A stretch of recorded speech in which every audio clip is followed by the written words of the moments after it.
Olá, tudo bem? Sou o Dr. Guilherme e hoje vamos falar sobre a oxandrolona e seus efeitos no aparelho digestivo. A oxandrolona, ela afeta o fígado? Ela realmente prejudica o fígado? Para quem ela é indicada?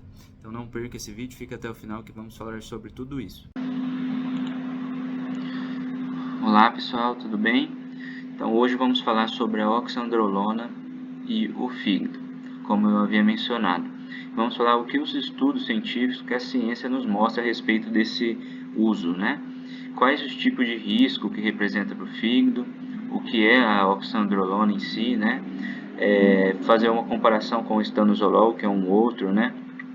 Esteroide anabolizante, e vou mostrar o que os estudos científicos mostraram na prática do uso da oxandrolona, né? Com relação aos seus efeitos no fígado.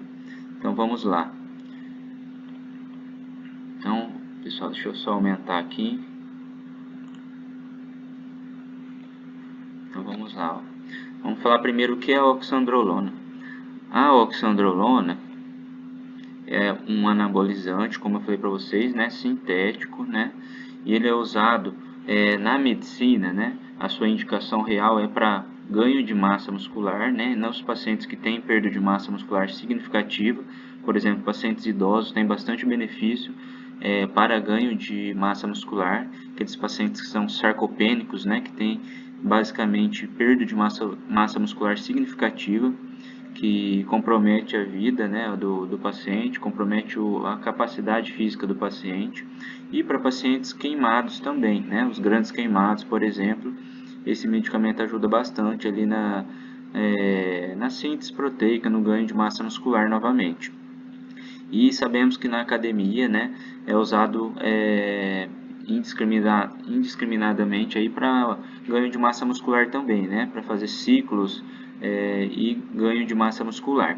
Então vamos falar aí de todos os pontos de vista, né, tanto para os pacientes que usam, né, realmente para ganho de massa muscular, que tem essa sarcopenia, e para aqueles que também usam indiscriminadamente, né, para ajudar e aconselhar sobre o seu uso também, né, não apoiando o uso indiscriminado, sem receita, sem indicação médica, mas orientando quanto ao uso aí, né, para não usar sem indicação médica, né, sem acompanhamento médico. Então, quimicamente, a oxandrolona ela é um esteroide 17-alfa alquilado, né, que aqui fala modificado. Então ele influencia no metabolismo hepático. Basicamente, não só a oxandrolona, mas todos os esteroides orais, eles são 17-alfa alquilados, né? Então eles passam pelo metabolismo hepático.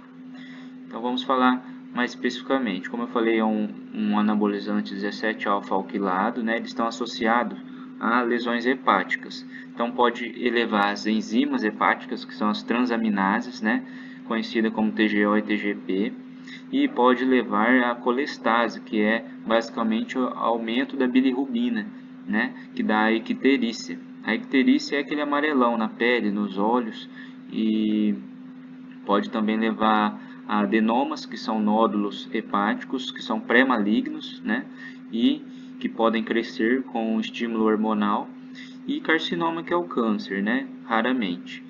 Esses danos podem ocorrer até mesmo em semanas após o uso desses anabolizantes orais. E como que causa, doutor, o dano no fígado, né? Como esses anabolizantes orais causam esse dano hepático? Então, como eu falei, esses anabolizantes orais, que são 17-alfa alquilados, são modificados, né? Eles resistem ali ao metabolismo hepático e principalmente a oxandrolona, né? Pode se acumular mais ali no fígado, podendo levar a esse risco de colestase, que é essa icterícia, né? Que dá essa icterícia. E pode causar toxicidade direta ali nas células hepáticas do fígado, podendo até alterar o fluxo ali de sangue, enfim, né, a parte vascular do fígado, que é essa peliose. E interações com álcool, outros fármacos, medicamentos e outros anabolizantes, principalmente em altas doses, aumenta a probabilidade de lesão no fígado também. Então aqui eu coloquei uma comparação da oxandrolona com o estanozolol. A oxandrolona, comparada ao estanozolol e outros anabolizantes, né, que eu até coloquei aqui, a oxandrolona ela tem uma reputação mais favorável, ou seja, tem um efeito mais fraco, né, ali, um risco menor para o fígado comparado a essas outras drogas, né? Mas e aqui coloquei até que muitos ensaios clínicos aí de estudos não mostrou um aumento consistente de lesão hepática grave em pacientes que usam oxandrolona. Porém, não é isenta de risco, né? Ela pode aumentar as transaminases, que é TGO e TGP, pode causar colestase, né, como eu mencionei, e em casos mais raros, né, específicos, pode até levar à insuficiência hepática, né?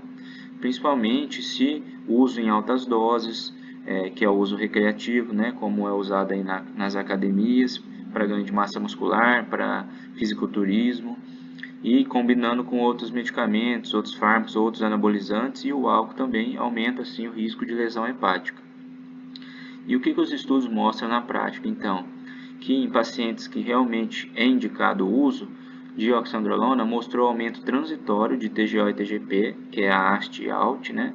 E nesses pacientes que usaram a oxandrolona. Então viram aumentos transitórios que geralmente era reversíveis após a suspensão da oxandrolona, né? Então voltava ao normal.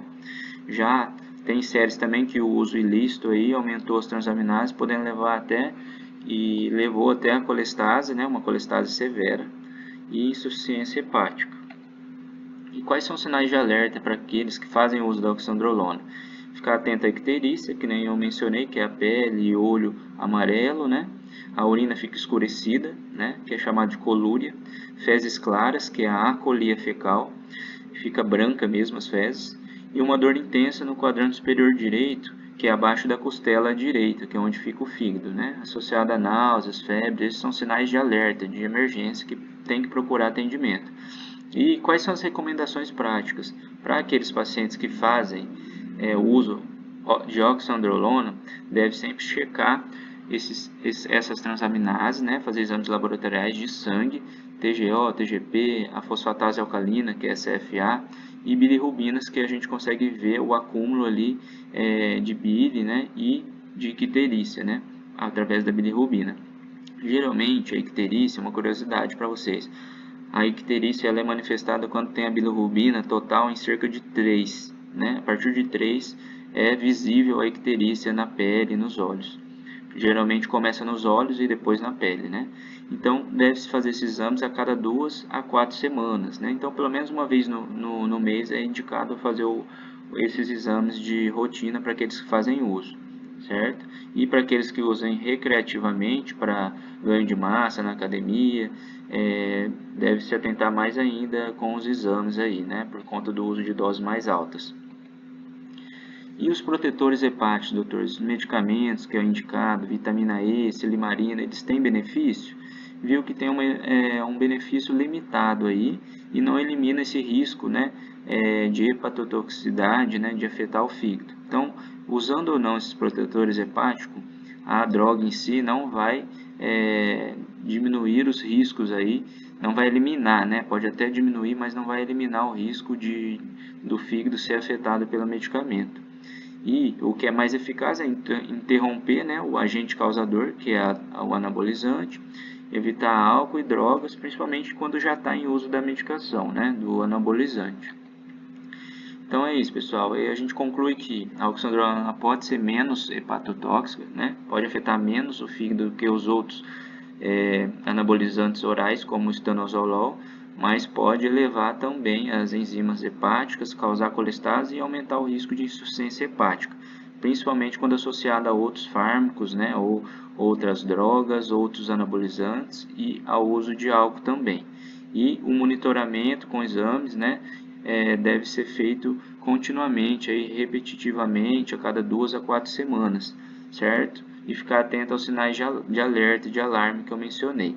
Então é isso, espero que tenham gostado, deixa o like, compartilhe com seus amigos e até o próximo vídeo, que a gente vai fazer bastante vídeo falando sobre os anabolizantes e seus efeitos no aparelho digestivo. Um grande abraço, até o próximo.